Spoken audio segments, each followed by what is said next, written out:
A Minnesota World War II veteran is honored for his courageous actions during battle. His nieces and nephews were in St. Paul today when Senator Klobuchar recognized his service with a Congressional Statement of Record. This comes after the Army hero's remains were identified in August. Fox 9's Leon Purvis was there and brings us his legacy.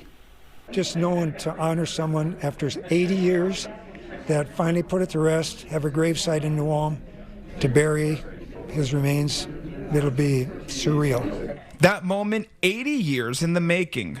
Army Captain Willibald Charles Bianchi dedicated his life to protecting this country during World War II. In 1942, Captain Bianchi was deployed to the Philippines and led his men in a fierce battle against enemy forces.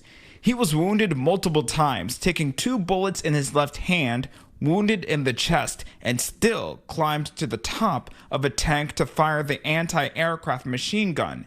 His action earned him the Congressional Medal of Honor.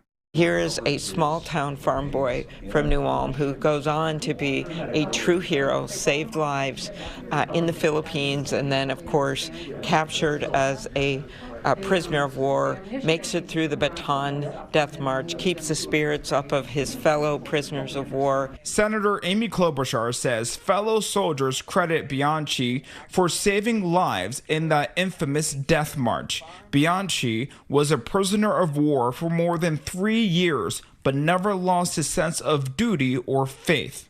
Tragically, while being transported aboard a Japanese prisoner of war ship, he was killed when it sank in January of 1945. Bianchi was just 29 years old.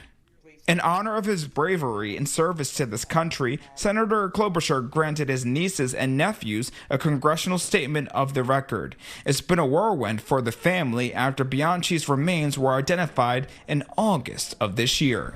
I'm glad that we can carry on with this, because a little bit in the past it wasn't as important, and then when this happened of the identification and everything, people kind of said, oh wow, this is really a big deal.